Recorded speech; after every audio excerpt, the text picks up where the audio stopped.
building. High priestess in the building, didn't let my fears kill me. Transmuted my pain in that cleanse in the rain. Down out, I was worth it and I conquered my demons. I accepted my purpose and the goddess I became. Right. But that's yeah, I feel like that's being authentic to self, staying authentic, no matter what you're doing, no matter what you're practicing, that you don't lose yourself in it. And I think there's always your spirits they want you to be you with whatever you're doing. So yeah, I feel like it's kind of funny, those people that like to preach and you have to change and all of a sudden you have to be this perfect. It doesn't make sense. Isn't your journey about finding yourself though? Isn't it about finding who you are? I am a different person. At 20, I was very shy. I was very timid. I didn't speak a lot. I was probably scared of my own shadow. You know, we're talking 30 years later, I'm a completely different energy. If my 54-year-old look back at my 21-year-old, right, like, what the fuck happened? But there was a major change that brought me to who I am.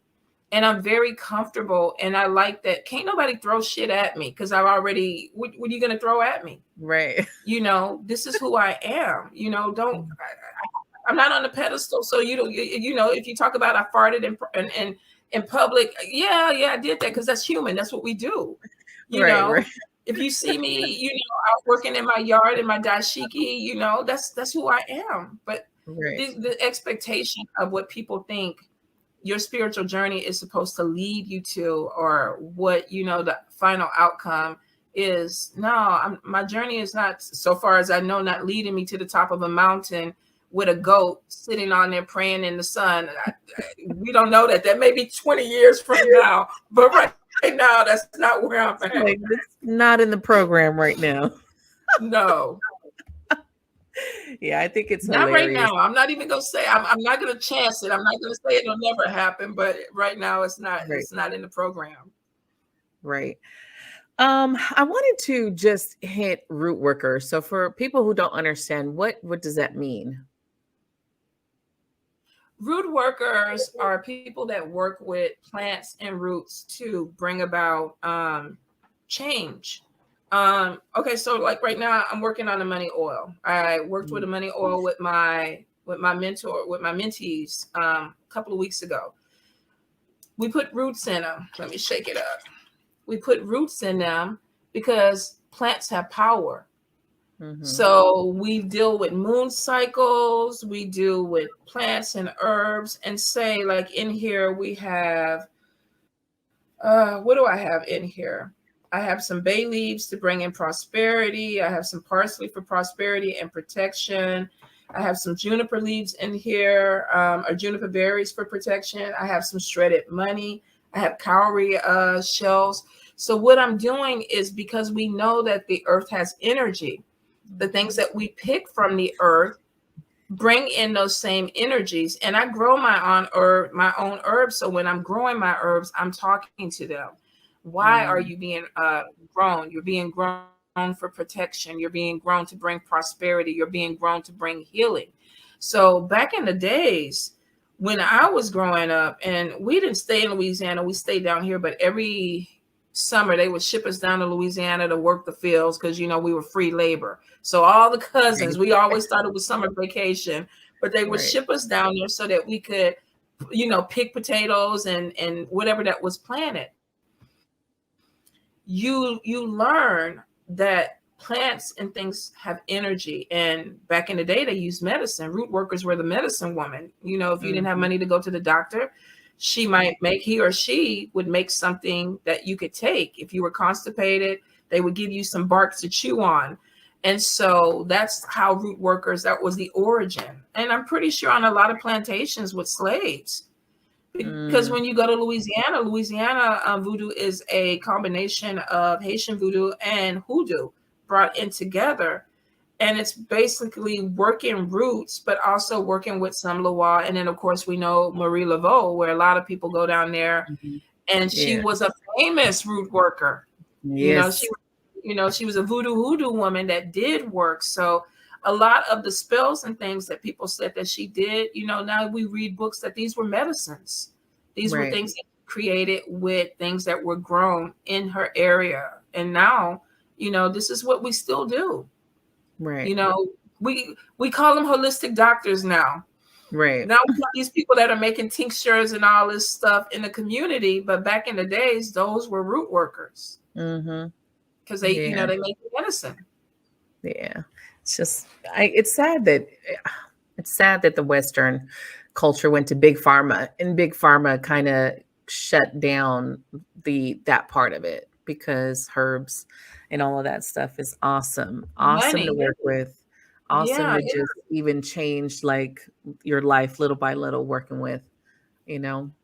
But It, you're gradually seeing that more people are turning back. oh yeah. Because Oh as a yeah. massage therapist, I have cancer patients that are making that decision that they don't want to load their bodies with chemo. They Right. don't want to go that route. So a lot of them are going to holistic centers. Right. Soursop is a tea that a lot of people are drinking now because it has a Mhm. really great effect on cancer. There's Mhm. so many different other herbs that can help take away pain and can also Right. eradicate disease in our body. Right. We look at a lot of holistic practitioners, Dr. Sebi, people that have names that were selling their herbs and their Right. products, and people were buying this stuff and having really great results. But then we see some of Right. these people start disappearing. And like you say, Right. we see some of the recipes being changed. We see a lot of things because Western medicine is like you're fucking with the money. We don't Right. want these people to be able to eat a leaf and feel better. We want them to Right. take this medication that's $5,000 and feel better. So yeah, Right. definitely a Right. big change. I'm one of those people bringing a voice to change, because I don't look at disease and stuff the way I used to. And I did almost 11 years in the medical profession. So Right. and then I just was like, this is not it, where you're basically managing disease. You're not curing it. Definitely Western medicine is not to cure it. Yeah. It's Well, just when disease you management. I agree with you. All you have to do is look at the commercials. Mm-hmm. By the time they give you the 15 or 20 or 30 side effects, Right. and most of them will result in death. Death is always coming in at some point. Then you Right. have to really start thinking, like, do I really? Because you have a lot of people that are afraid to take herbs. Like, let me see my Right. tinctures. I don't know why they're afraid though. That's the part that I think that bothers me the most, is the fear behind it, because it's like, this is natural remedies that have been before, pills and pharmacy. This is what was there. Absolutely. But So why are we so afraid of it today? I think when you tell people, because I mean, and I wasn't always the same way too. I was like you, I was Western medicine, maybe not to a big degree with it, but I always felt like, okay, if the doctor is giving this to you, this is what you need to take. And what really changed my mind about that was, I think, probably when I started going into menopause. My doctor gave me Wellbutrin to take because Mhm. I went through this phase where I wanted to kill people. Like I seriously was. I Right. thought I was psychotic. I'm Right. like, what is going on with me? Right. And I went to the doctor because I knew something was wrong with me. And she said, oh, take Wellbutrin. You'll love it. It'll help you lose weight, blah, blah, this and that. And I did. And I took it and I loved it. Well, Big Pharma came in with some samples of a different Wellbutrin, and she was like, "Oh, if you like that one, you're really gonna love this one." So she gave me that one. I don't know what was in the other one, but it Mm. completely made me flip. I mean, I Right. thought I was having a stroke. I couldn't see. It was a lot of different things that came in. And then I hit up a friend and I was like, okay, I'm going through menopause. I'm Mhm. irritable. I'm having hot flashes. What can I take? What will you help? And she's like, let me make you a tincture. Just put it under your tongue. And I was like, girl, that is not going to help. I did Right. it and the shit worked. Right. And then I was hooked. But I think what happens is when I first talked to my doctor about it, she was like, oh, no, no, no, no, no. You don't want to put that in your body. You don't know how it's going to react. So I think we have our doctors that are telling us that, don't try the The pill is herbs. better. Yeah, because they lose money. They get a kickback every time that you purchase Right. that medicine that comes into their office. So people are scared because you have people telling them that it's not healthy, it's not good. Right. Even with the cancer patients, they were like, my doctor is like, if you decide to go this holistic route, don't do it too long because I may not be able to save you. And we always have these discussions. They call it Mhm. practicing medicine for a reason. And it's because you're Mhm. practicing. The drugs that Right. they give you, they're hoping that they work for you, but they don't Right. 100% know. Right. So you can't, when you weigh the pros and cons, let me try natural. Let me see if Right. that works. You know, and for Right. some Because there's people, no it's guarantee. never going to.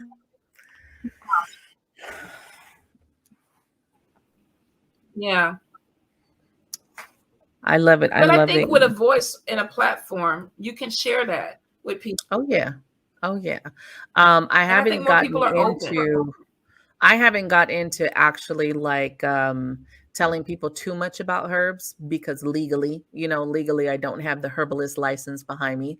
But I Right. do drink a Yeah. lot of different herbs and I started last year. Last year I started to where I was, in 2020 I was someone who drank like massive macchiatos a day, like maybe 5 to 6, right? And then in the Mhm. beginning of 2021, it was like, I need to change my life. I was still in my spiritual journey, but I was like, I need to do more with my health, my body. We've taken care of mind Yes. and we've taken care of a lot of healing, but now let's get the body to kind of catch up with the spirit. Now we got to get the body. Absolutely. And so I started going to just look for different herbs to drink. Like, what can I make as a tea? What can I start? What's good for me? What, will balance. And I started looking at things like that. So I traded a lot of my macchiatos for now that tea, that hot tea, and looking into those Oh, the things. chai tea. Chai, and then there was kava kava root. I added that Ah, one. Elderberry was another one that I really added in to my daily. Chicory root, it's really nasty, but I love it for the properties of chicory root. Plus, because I love that it's an opener, so I'm always like keeping that keeping my path open, right? So there's a couple of them that they don't taste that good. I have to tell people like it's not for the taste. You're not drinking it for the that's taste. so true. It's so true. I mean, I have ingested some nasty stuff, but Right. I think if it helps you feel better, and it does, I can tell a difference. Oh yeah. Um, You can look during at this, me a video from 2020 and then like look at me in 2021. Huge difference to my whole energy it because does. the shit we eat is killing us. The stuff in the store is killing us. The over process. It just is. It It just really is. it is, and spirit has really been getting on because this pandemic, I packed on like 50 pounds. Like I had a lot of Mm, joint issues, and I don't know if this is kind of coming back from long COVID or what the hell is going on. But I've been drinking a lot of turmeric and ginger to help with my mm, inflammation and my joints and things like that to kind of, yeah. help me. And I've noticed, that I'm slimming out a little bit because every chance my mom gets, she's like, "You're fat, you're getting fat." And I'm like, "Okay, I know this, you know, because I was going through some shit the last 3 years, people was, Right. dying around this." So yeah, I was eating to make myself feel better. Right. But now I'm realizing like I don't need that. I was carrying emotional weight, and I'm trying to get rid Mm, as yeah. I heal the layers, and the Right. herbs they're helping as Right. I heal the layers. It's not a one day thing. Right. A lot of people have that. Same thing that we're talking about, the wanting everything instantly, wanting everything like to be Yeah, instant. And my weight journey has been that. My weight is attached to my healing. And I have to explain this to everyone because they want to tell you, oh, do this and do that. And I'm like, you're not talking to someone who isn't there, who understands. I hmm, understand why the weight is still here.